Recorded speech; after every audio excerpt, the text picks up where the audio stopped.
Hello, this is Scott Baceno, editor of telecoms.com here at Huawei OTF 2024 in Istanbul, Turkey.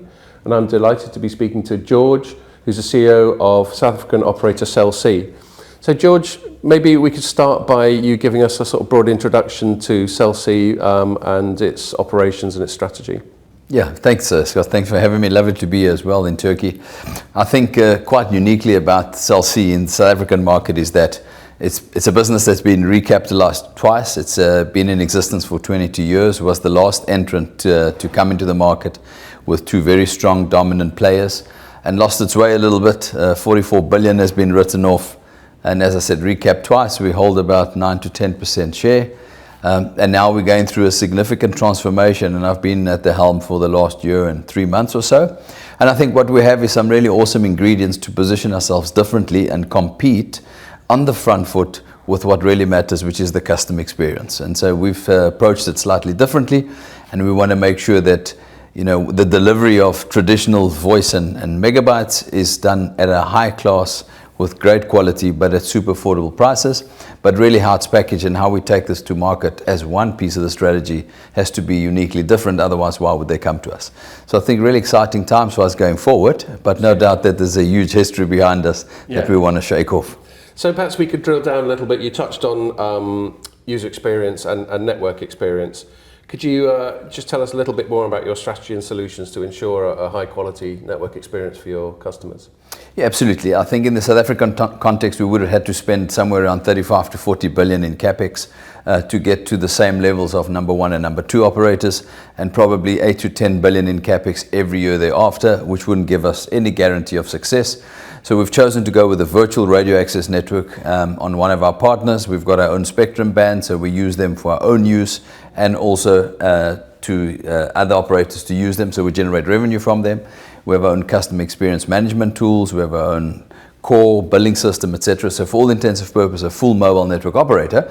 But the way we've gone to market is fundamentally an OPEX model rather than a CAPEX model, and that changes the game fundamentally. And so we've now become effectively a buyer of technology services from number one and number two operators at a very effective rate, and that gives us the best of the best. And so immediately we're on the front foot, positioned with the same quality of service, and then we unlock the traffic with the multi-operator core network, and so effectively we can move traffic between the two, and that's uniquely different. So that's showing up in a way that hasn't been done before, which we think is a good proposition for customers.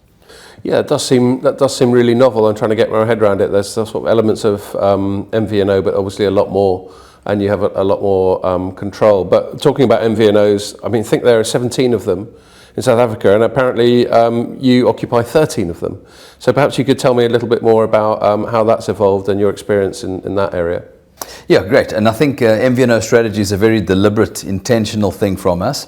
We want to make sure that all roads from an MVNO perspective land up at Cell C. We have direct models, we have indirect models, we have hosted models.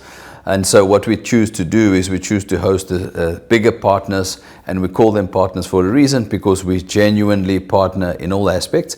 Where we've typically enjoyed a level of success is that the partnership includes making sure that we deal with the behaviors of that particular MVNO. So let's say it's a bank or a retailer. What is it that they want to address? Marry those behaviors with telco behaviors, integrate them, and at a CVM level, we can now start propositioning customers very, very differently. So it's no longer, wholesale minutes and megabytes over the fence. You buy a great volume at a great price, and we hope to see you again in a year or so and tell us how it's going. It's fundamentally different, and that's changing the game. There's enough margin in it because you don't have distribution costs. You don't have a lot of the technology costs. You don't have a lot of the commissions that are associated with distribution. So strangely enough, you can enjoy a similar type of margins, but now you are going to get a customer that is wanting either the retail or the bank or wherever it may be's products together with a telco offering that perhaps you wouldn't have got directly yourself. So we've gone down that route. It's proving to yield some really good results. We're seeing traffic growth in that space north of 100% now year on year. We're seeing revenue growth in the 20s. So it's really healthy, and we think it's a unique way of showing up in the context of the South African market. It definitely does seem unique, and maybe it'll be a case study for operators all around the world when they see how it plays out. And it obviously gives you a lot of flexibility. So just as my sort of final question to finish off, just looking to the future, you've obviously been quite busy so far, but I'll ask you about your plans to sort of further evolve in the future. Would it maybe involve some more B2B business? Can you just tell us a bit more about your future plans? Yeah, thanks. I think we do want to ensure that we take the traditional lines of business, say prepaid, postpaid at a consumer level, and do that really well. We want to make sure that the small fiber businesses we've got needs to expand and grow, so we have a full converged offering. The MVNO business we've spoken about is very deliberate and growing nicely, so there's real partnership models there. And then we do want to start and have started building an enterprise business, a B2B. We are doing it again through partnerships. We're not hiring a whole bunch of corporate salespeople to go and address different verticals. We have partnership models where we think it's quite unique in how we're going to show up.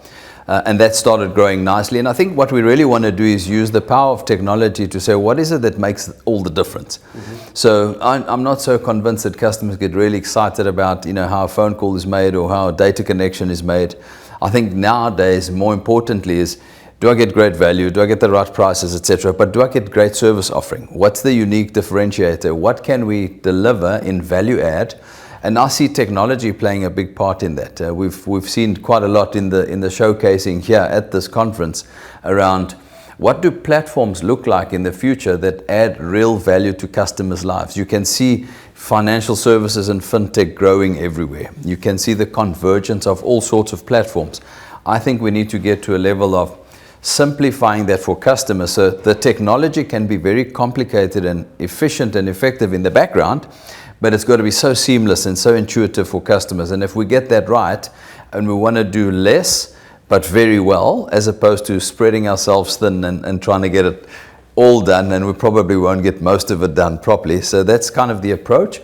And hopefully, we're turning the company around. We're already seeing KPIs delivering all in the right direction. So we think the strategy is doing the right stuff. And I know this is a technology conversation, but we really are putting culture at the center of everything, and we want to have an amazing culture. So people focus is a big, big part for us.